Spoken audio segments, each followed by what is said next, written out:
a graça e a paz do Senhor possa estar sobre a tua casa, em nome de Jesus.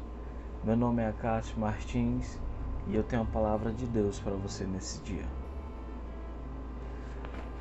A palavra do Senhor que eu quero trazer para a nossa reflexão nos dias de hoje, ela se encontra lá em João 6, do 60 ao 68.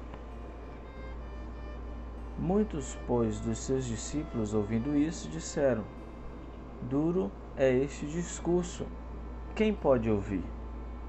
Sabendo, pois, Jesus em si mesmo que os seus discípulos murmuravam a respeito disso, disse-lhe: Isto vos escandaliza? Que seria, pois, se visseis subir o Filho do Homem para onde primeiro estava? O Espírito é o que vivifica, a carne para nada serve, e as palavras que vos disse são Espírito e vida. Mas alguns de vós não creem, porque bem sabia Jesus, desde o princípio, quem eram os que não criam e quem eram os que havia de entregar. E dizia, pois, eu vos disse que ninguém pode vir a mim se por meu Pai lhe não for concedido. 66. Desde então muitos dos seus discípulos tornaram para trás e já não andavam mais com ele. Então disse Jesus aos doze, quereis vós também retirar-vos? Ou seja, quereis vós também ir com eles? E respondeu, pois, Simão Pedro, Senhor, para quem iremos nós? Se só tu tens a palavra de vida eterna. Para onde iremos nós? Para onde iremos nós nesses tempos difíceis? Para onde iremos nós nesses tempos de crise? Pedro, naquele momento, a atitude dele é como se fosse de amor.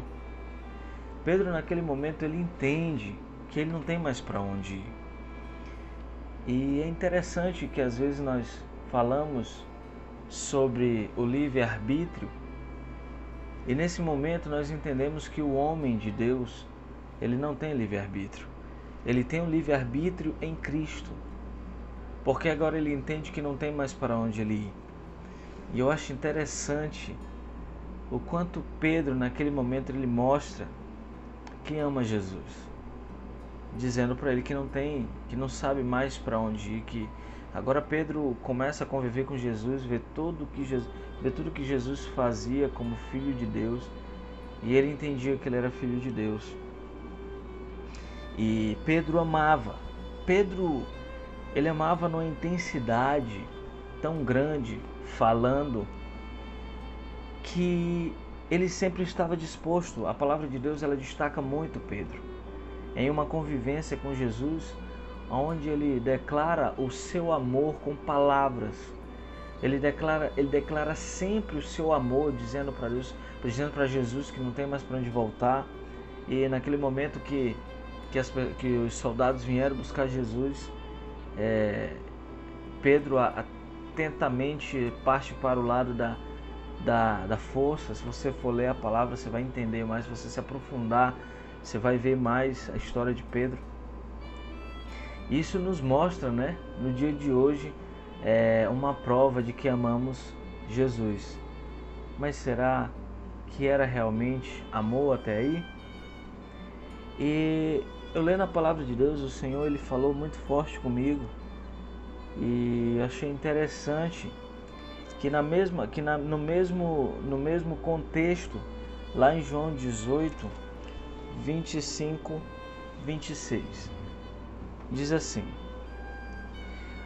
E Simão Pedro estava ali e aquentava-se.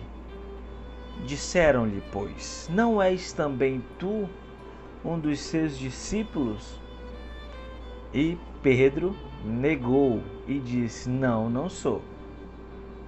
E um dos servos do sumo sacerdote, parente daquele a quem Pedro cortara a orelha, disse: Não te vi eu ao horto com ele? 27. E Pedro negou outra vez, e logo o galo cantou.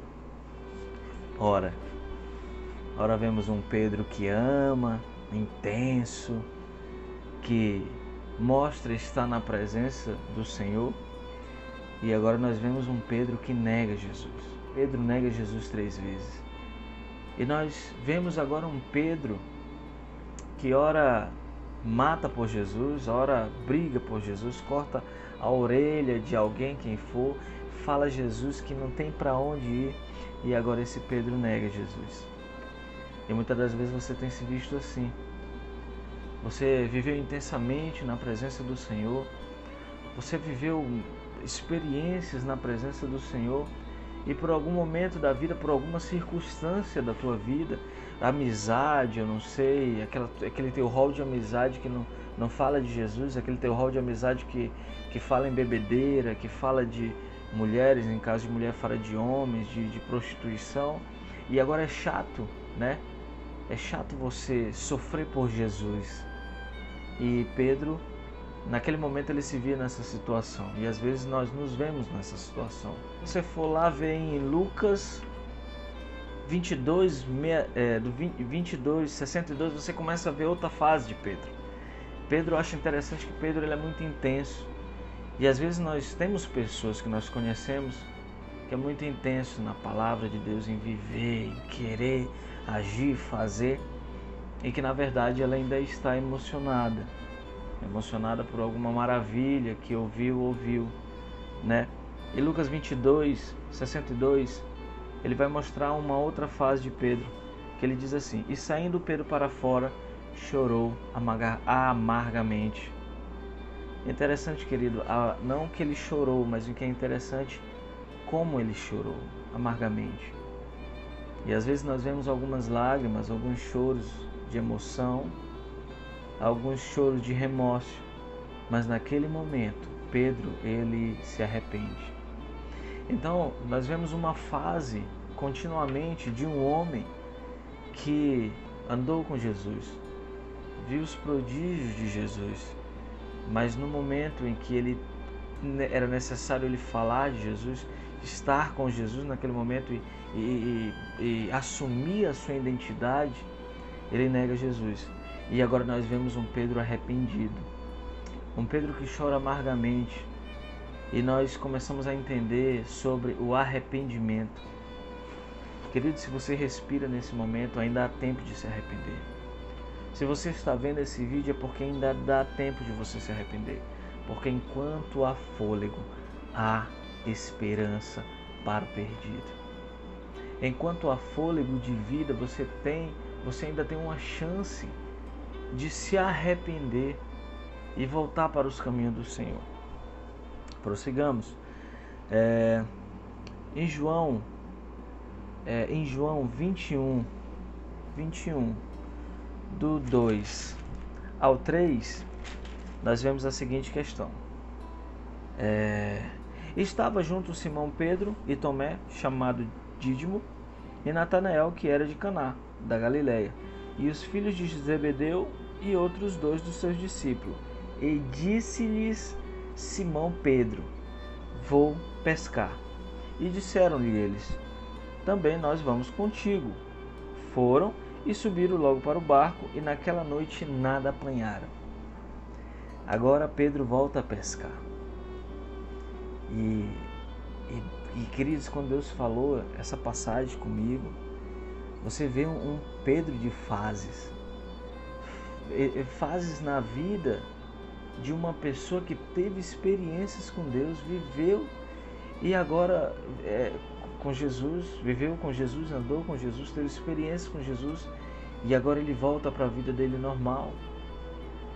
E nenhum homem, querido, entenda o que eu estou te falando, nenhum homem, nenhuma mulher, depois que recebe o toque do Senhor, ele não consegue mais voltar ao que era antes, porque o Espírito Santo sempre vai incomodar. ele pode viver uma vida errada, uma vida bagunçada, uma vida de pecado, mas sempre ele vai saber e vai lembrar do toque do Espírito Santo, do toque que Jesus tocou nele, do que ele viveu com Jesus. É uma marca que ele não vai conseguir deixar.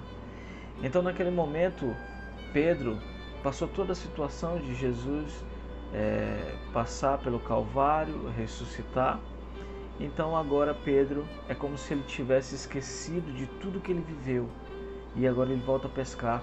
E o Senhor falou mais ao meu coração, querido, quando ele fala sobre o barco, sobre os barcos. Então o Espírito Santo me levou a entender que por mais que Pedro ele seguia Jesus, ele andava com Jesus, mas os barcos estavam guardados. Ou seja, a vida de Pedro ela não tinha mudado totalmente. Nós vemos alguns fatos, alguns fatores que mostram que Pedro ele não tinha tomado uma decisão ainda. Por isso que nós vemos um Pedro de fase. Ora em cima, ora embaixo, ora em cima. Então, querido, o que te afasta hoje de Deus, ela precisa sair da tua vida literalmente. Tudo o que te afasta de Deus, você precisa soltar os barcos da sua vida.